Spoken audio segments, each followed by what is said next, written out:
everybody. Thanks for stopping in to Drums by Liz.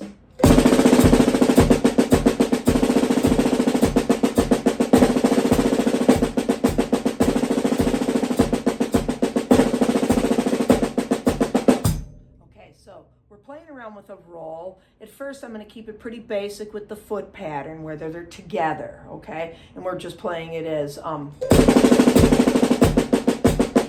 first the quarter notes, okay? We're throwing in a roll for the first two beats and then 16ths for beats 3 and 4.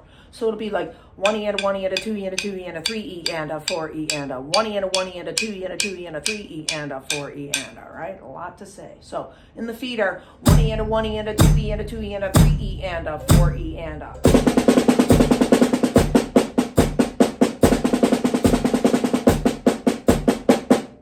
Okay, now to get it to alternate, we could take the last two notes and just make it into a right, left, right, right paradiddle. Okay, that will bring us back to the left hand nicely. Okay, so it'll be then.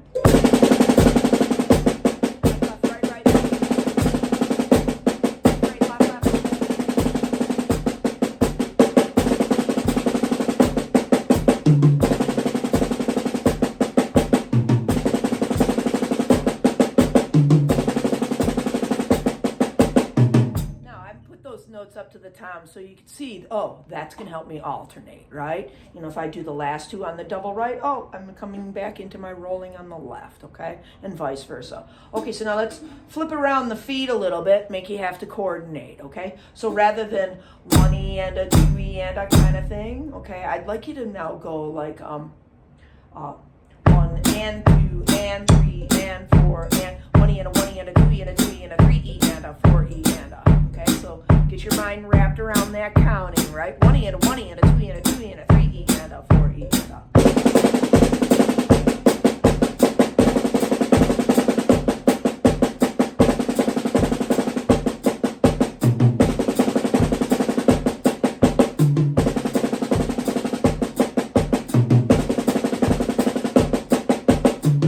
Right, and you can see where that's going to be nice for us, right? Okay.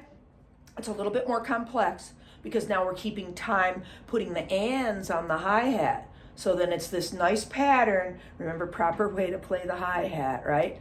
I'm very strict about this when I teach this, okay? And I've had students like kind of come back and be like, you know, I don't understand why I got to do it like that, okay? But then, you know, after a while and you explain things to them, it's like, yep, you want this to be set and forget. Okay, meaning just set it and forget it, because if we have to try to think about all of this on top of everything we have to do, when we could be setting and forgetting it, we're working stupidly, okay? You know, don't mean to say anything stupid, but, you know, like there's a better way to play that, okay? So when you're playing that, remember your heel comes down on beat 1, 2, 3, and 4 with the bass note.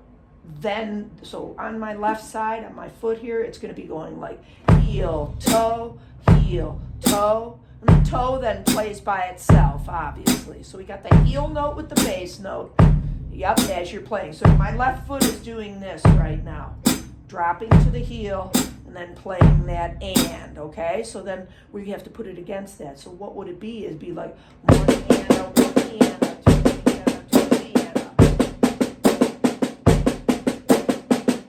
Was reversed.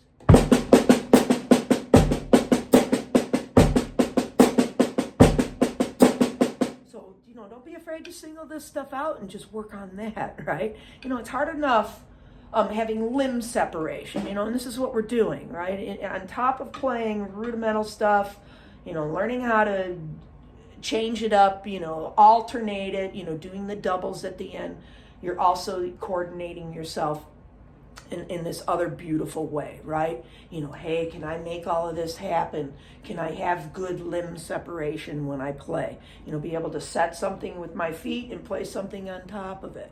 I've done other videos a while back, probably like a good year ago, where I did like paradiddles. You know, okay, so paradiddle. So just to recap a little bit on that, right? You could do that same sort of pattern between your feet. 1 and 2 and 1 E and a 2 E and a 3 E and a 4 E and a.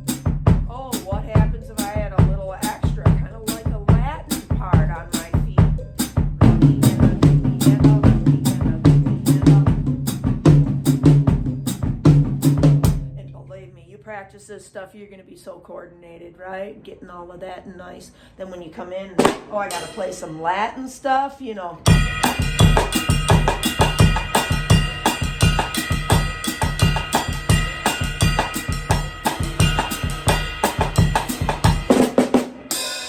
Right? And you can, you know, easily do that stuff, right? Because you've been kind of working with your feet, playing all these different notes around it, and just developing this wonderful, you know, ability to be coordinated in multitudes of ways, okay? So, again, you know, play around with that concept, and you could even then, you know, do this against just your paradiddle. Separate out your paradiddles. Paradiddle, paradiddle, right, left, right, right, left, right, left, left. Right, because that's what we'd have to do at the end of the measure, okay? So remember how that whole process went, right? So 1 E and a 1 E and a 2 E and a 2 E and a paradiddle, paradiddle. We and you know what? For this one, try it like that, okay? Rather than waiting to the end and doing your doubling, because technically when we wait, we're doing like a triple paradiddle from 3 E and a 4 E and a, right? But why don't you try for just single paradiddles off the end, and then you can change your sticking. You'd have to stop and then start on the left, okay? So I'll give you an example as an idea too, okay? So right, left, right, right, left, right, left, left.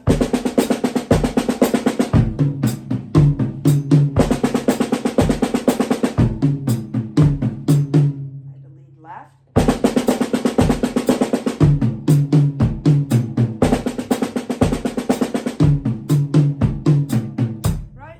Try to get good at that left side. You know, make your body play that a little bit more. You know, I've mentioned this again in different videos.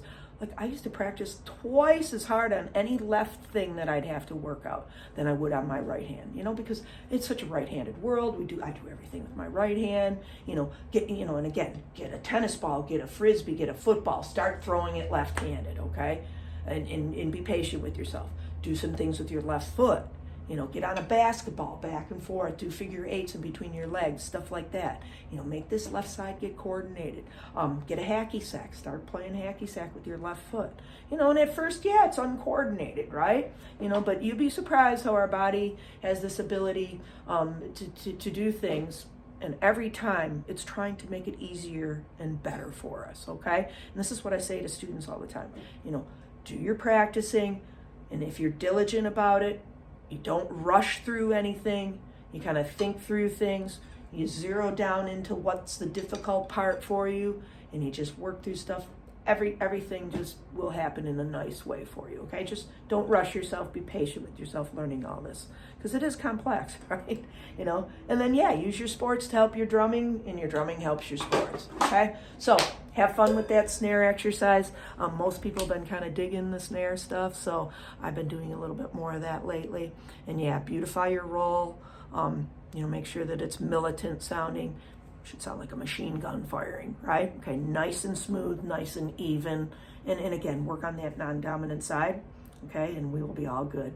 Remember too, I teach online, okay? So if you have any interest in taking private lessons with me, you can be anywhere in the world and we can get together, okay? I got people from all over the United States that I teach right now online, and then a lot of in-person students. I'm located in North Carolina, not far from Charlotte. We're in a town called Gastonia, so maybe you're in my neck of the woods, and you know, we could get together and have some fun. Okay, everybody, thank you so much for the support, the subs, the likes, the shares, commenting. Thank you very much. It's helping the channel grow nicely. Okay, everybody, rock on. I'll see you next time. Take care.